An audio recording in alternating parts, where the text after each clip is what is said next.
Hi, welcome to another exciting episode of the Andre the Beast Creighton Show. Another exciting show, another exciting guest. We're talking the new movie Street Angel, premiering next Sunday at the IMAX Theater, beautiful Indianapolis, Indiana. And we have on the set two of the beautiful women who's going to be featured in this extravaganza movie, Miss Symphonie and, let me get it right, is it Ilesha? Ilesha. Mm-hmm. I don't think I'm gonna let you ladies go home. Y'all gonna stay here and help me do my shows all day today. How about that? Just feed us. Yeah, I feed you now. At all times. So let's start here. Symphonie, tell the viewers a bit about who you are. Okay, well, my name is Symphonie Bowles. I'm an actor. I'm a mother. I'm a lot of different things. What you want to know? I want to know everything. What got you involved in acting? Okay. Honestly, I grew up in a TV station with my grandma. She had a TV show for over 25 years, a talk show in her city. Who's your grandmother? Her name is R.G. Holloman.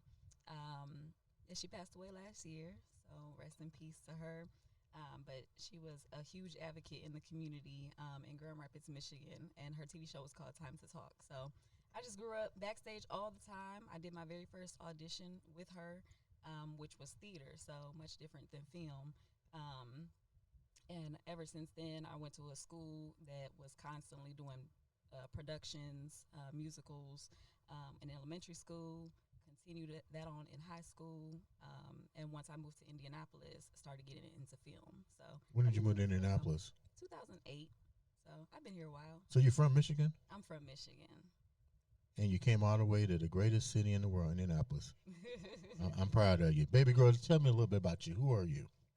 Well, I'm Ilesha. I'm a fitness coach, personal trainer, actor, speaker, life coach. From Indianapolis? From Indianapolis. What side of town? East side. East side. Post Road? No, not Post Road. Relax.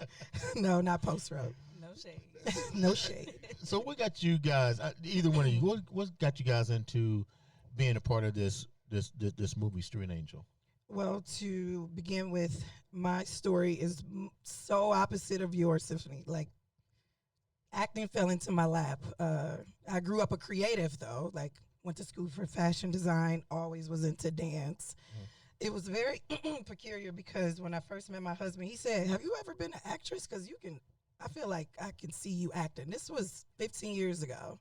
And I was like, no. Wait a minute. What was you doing to your husband that all of a sudden he asked you? Don't try to come on this show and sugarcoat shit. So what was you doing all of a sudden he thought you could be an actor? I honestly don't know where it came out of. I do not know. I do Okay. not know. Honestly, I don't. Maybe, I don't know. But I was approached. I was working at a 9 to 5. I was approached by a lady, and she told me that she typecasted me. She said, "You look like someone that I need in this play about my life." And I'm like, well, okay, I've never done this before, but okay. She was like, "You can dance, right?" And I'm like, "Yeah, I can dance." And she says, "Okay, well, I want you to come to the table reading."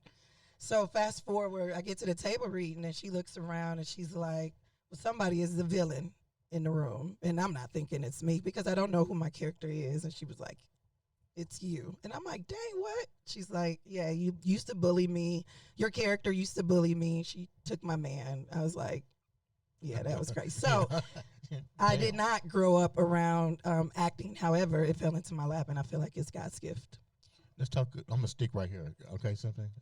So let's talk about your character a little bit without giving out all the juices. You know, how did you feel about that character? Because you just said something. Your first experience was when you went to go do a reading, and you didn't know what you was going to be, and you know what your role was going to be. Yeah. Here, what was that like when you got this offer? So Brittany with Boss Lady Media, I've worked with her in some theater productions, and so she saw me in action. So when she reached out to me and told me she had a script for me, I said, okay, because I love acting. It's just not something that I was always doing because the fitness, being a personal trainer really got my time. I put a lot of time into it. So when she reached out to me and told me she had a script, I said, okay. She gave me the script. I read it for Chrissy and Lamont on Zoom or FaceTime. And she sent me a message like, yeah, you're in it. So come to the table reading. My character is Mika. I won't say too much, but Mika is loyal. Mika has a love story. And Mika is polished. What do you mean polished? She put that shit on. Okay. Okay. Let me go back here with this question.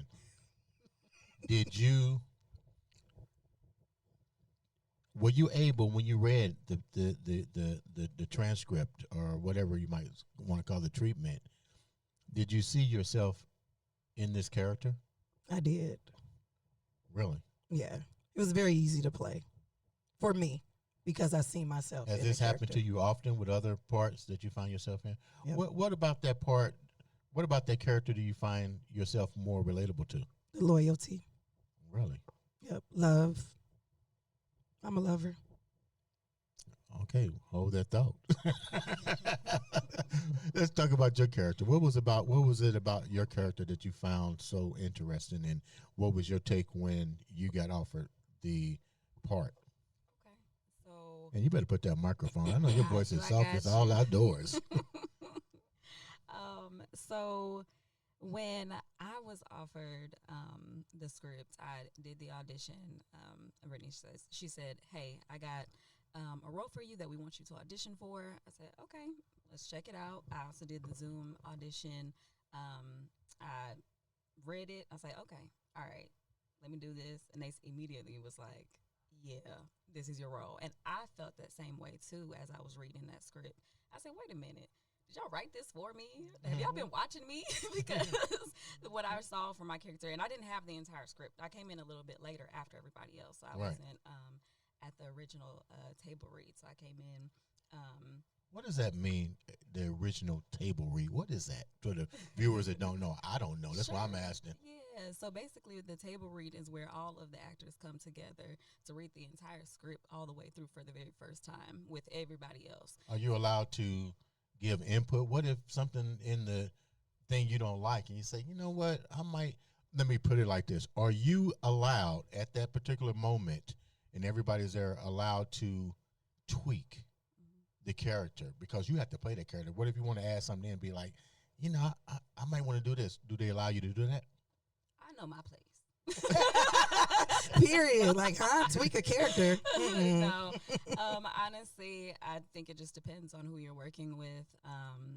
Like, of course, you learn the rules of the game and then you play the game. So, most of the people that I've worked with so far, they're open to feedback. They want you to bring that character to life with your own, pizzazz.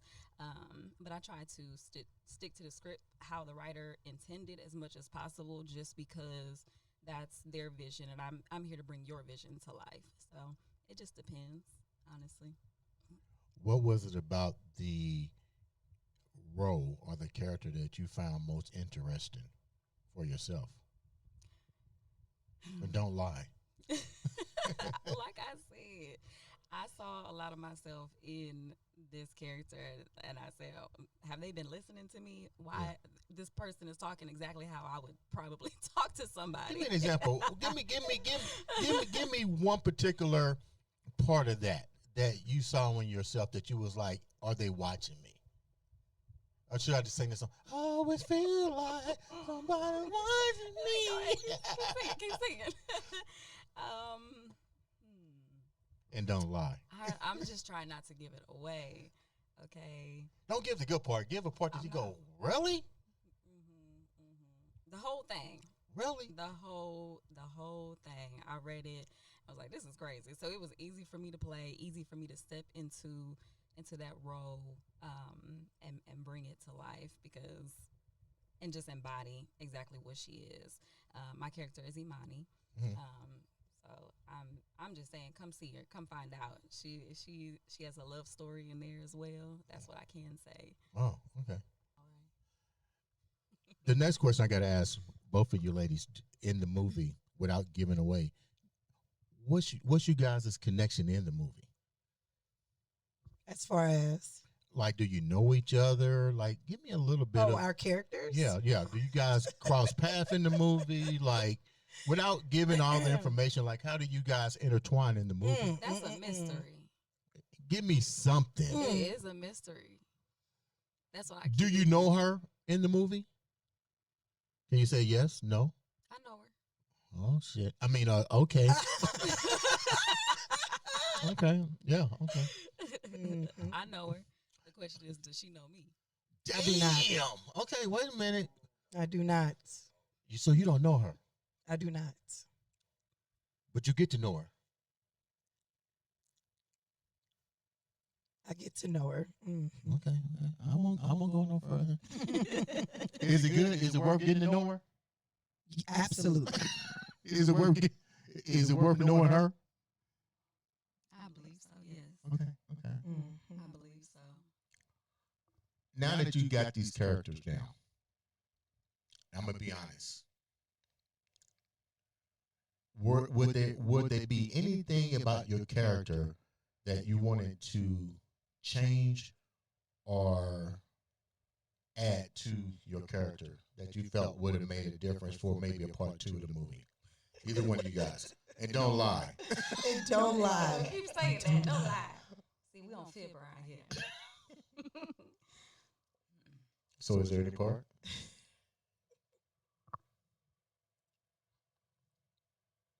You're not gonna get fired. The movie's already done. Something else. Everything that it is everything that it's supposed to be. Somebody prepped you before you came on the show. I wish they did. What do you think about that? Repeat the question. Now that you got your character and the movie's already done and you now look back, is there anything that you would have added to your character to maybe consider a part 2 to the movie, or to add to your character after everything is, because usually when a project is already done, you sit back, like when you're dealing with the editor, the slicer, and they add different stuff on there. When you look at it and you look at the finished product, let me put it like this. As a professional bodybuilder, I go back and look at my homework. Okay. Do you go back and look at your homework when the movie's done and say, you know what, I wish I could have added this to it? It's hard to watch me on film. Why? I don't know my voice. I don't like it. It's just weird to me. Your voice is scaring the hell out of me. You talking about you scared of your voice. I don't know. It's just, I've always been like that. I cannot, yeah. So, is there something that I would change? Mm-hmm. No. Because it makes for a good sequel. Now, what's your take on that? Like I said, everything that it is Okay. what I'm gonna have to talk to you after we're off camera. You just gotta come see it April 19th. I'm saying, be in the building. So, what makes you guys both have done numerous pictures or movies? What makes this different? And more importantly, this is a key question. Why work with this staff? What makes this staff different than other companies and other producers and other writers that you guys came across with? And don't lie. Want me to go first? Sure. The professionalism. Okay. The camaraderie, the synergy. There were no discrepancies. Everyone was professional. I didn't feel out of place not once. I didn't feel uncomfortable not once. When we got together, we were together like family. And I think that means everything to producing something like this. And it continues to do that as we're doing this promo run. Like, everybody shows up for each other and look after each other. So I think that is one of the biggest takeaways, is the professionalism. Yes. What do you got to say? Heavy on the it feels like family. It does. Like this entire cast. It just gets from previous productions that I've done before, it just continues to get better and better. The professionalism, the amount of experience that everybody has, what everybody brings to the table, we just all work so well together. Mhm. And I just want to continue working with people that show up with this level of excellence. That's what it is, excellence. Let me I ask. love Let me that. ask a question here. Two females, beautiful females, I might add. Thank you. Thank you. What do we need to do as a society to help you flourish in what you enjoy doing, which is definitely making movies and entertainment? What do we need to do? And how difficult? It's a two-part question, too. That's the first question. The second part of the question is, why do you think it's difficult for women of color to really become a center focal point in the movie industry? Well, to answer your first question, I think we need to show up and support. What Okay. can society do? Support us. Like at the end of the day, we're human. We all grew up, in wherever, but we're just human. Like show up and support us so that we can be bigger. Especially if you feel it in your heart. Like Mhm. forget all the hating and or whatever, behind the scenes that people discuss. Like we're here, we're putting our time, our effort into it, money into it. Like show up and support. That's the question to number one. Number, you want to answer the? We Look got at her. number one or number two. You can do either one. Well, both of you guys gonna have your own perspective on both of the questions. So why don't you Yeah. answer both of them, and then you answer Okay. both of them. The second one, I forget. The second one was, why do you think it's difficult for women of color, to really elevate in the motion picture industry, basically the entertainment industry as a whole? Because I know you guys been in it, so you have. It's kind of like what Lamont said earlier. You got to be consistent in what you're doing, and you guys have definitely been consistent. But let's get real. I wrote this on social media yesterday. I don't know if you guys understood it, but it's called the game of life. It's like playing chess. You can either be That's a pawn right. and be a powerful pawn That's right. and do extraordinary things, and you can just sit there and fall off. That's right. I think one of the biggest things is a lot of people are doing these things in vain for entertainment, for the aesthetics. It's not in their heart. It's not from God. It's not of God. So I believe that when you lead from aesthetics or just worldly things, it become misconstrued. Everybody's in it for the wrong reasons, and that makes it hard for people like us who come faith-based, trying to preach the word, trying to make it, make life better. It makes it hard for us. So, yeah, I'll leave it there. Okay. What do you guys say about it? Um, Symphony. yes, sir. And so everything that you do, God has to be in it first. And when we came to this production, God was in it first. We prayed before every set, everything like that. That's number one. God has to be in it first. And secondly, having that support from other people, that's what helps us move further. I mean, even the major productions of that people of color do, it's like we have to show up and show out in the theaters so that way they know that this has the support of all of its people. Mhm. Same with us. Let everybody know that we have your support. So that way we can continue to build and continue to grow. And it's not just this start and stop, because you start losing steam, or some people start losing steam, especially if it's not in their heart. Um, after some time, when it's like, man, ain't nobody supporting this thing. But support is huge. Putting God first and having support. And then the second question was about a woman of color. What's your take on that? Why do you think it's difficult for a woman of color to excel in this industry? That's systemic. Honestly, that's a whole systemic thing. That's a whole nother conversation. We, as women, are just coming into, and I'm not even gonna say that we're just coming into the workforce or the work field, but it's seen as a man's industry and dominant as a man's industry. Mhm. So I think one, being a woman of color, and being a woman, both of those two being minorities in those capacities, it's like, okay, we just have to keep we just gotta keep doing our thing. Have doors closed on you guys because of that? Because of color? Because you being a female? Have you knocked on doors for opportunities, and not with the just the company that you're currently with this project, but other projects? Have you been discriminated against, so to speak? For me, no. Thank God. Okay. That's a blessing. But I feel like everything that I have done in my life, which is a lot, has been divine, Okay. God's gift.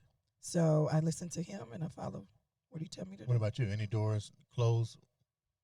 In terms of the entertainment Yeah. industry, not at this time because I agree. God has put me exactly where I'm supposed to be when I'm supposed to be there, and has opened every door for me that is supposed to be for me. What's for me is for me, and I believe that very strongly. Let's go here with this question. We're talking about a movie, Street Angel, premiering next Sunday at the IMAX Theater in beautiful Indianapolis, Indiana. A spiritual based motion picture. That's a little bit different. How do you get people to gravitate to a movie? Let me put it like this. I think people need to understand. Don't get the word spiritual or religious based movie and try to read it more into it than what it is. My question here is, how did you? What's the difference with going with a movie that's branded as a religious based movie versus another movie? Like, how do you really get people to even come in and see it without going, I don't want to watch something that's based on Jesus and all that kind of stuff? How do you guys deal with that? Not saying that's what the movie's about. I'm just saying that's how people, when they hear that name, they start to automatically start to find reasons to disconnect versus to connect. How do you guys deal with that? Be open. I would say be open. Be open to see the message. Be open to receive. You'll never know what you get out of it. You're loosening up now, aren't you? Just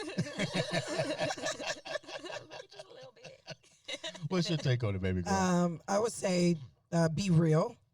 Put real people in your films, like Dreads and Swisher. Like, put real people in those places. No fakes, no phonies. It's real people. It's a real story. So I feel like saying it's a faith-based film may scare some, but maybe not so much. Not so much, because we need it, right? In this world today, I feel like this film is needed. Everyone is losing someone. Why is it needed? What makes me want to go and watch this film? I'm gonna ask both of you guys. What? Let me go here. Let me go here. Don't get me started. Don't get you started. Let's talk about your character. What makes you so engulfed in this? Give me a particular part of that movie. You know how they do a trailer that you're in. I'm gonna put you on the spot too. That's gonna make me go, damn, I want to go see this girl.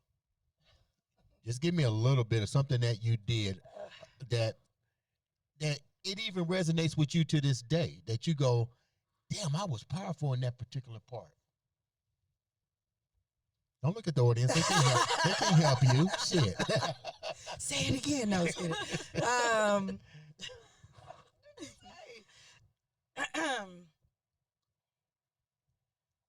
can take it. Go ahead. Yep. Thank you. Yeah. Thank you. Oh my God, you loosening up. We're gonna spend another hour with you Wait a now. minute. Let me slow down. I might be telling your story. Okay, go ahead. I might be telling your story. That's why you should come see it. You're gonna want to see it. You're gonna want to see the story that's being told from my character. You want to find out. We got front row seats. You know that, right? All right now. So before we wrap up, I'm trying to think how I want to put this. You work with tons of different producers. Naturally, you said this is a family. What's the difference between taking your craft to a faith-based motion picture versus other movies that you've been involved in? Like, what's the difference? Because if I'm listening to this podcast, and the ideal of my podcast is to keep that beast mindset, but to also educate individuals at the same time. What's the difference between working with a face-based movie versus other motion pictures that you guys might have been involved in? Intentions. Yes. Damn, you said that Intentions. real deep. You see, you get Intention. vibrato that's in there. It came out. Sorry. Explain that. Explain that. So every movie that's written, every film, they have their storyline. This is intentional, though. This is really to touch somebody deep down. Yep. Mm-hmm. What you got to say? You feeding off of her down? Man, I'm like, how do I top that? Because she's serious. Intention and alignment. That's it.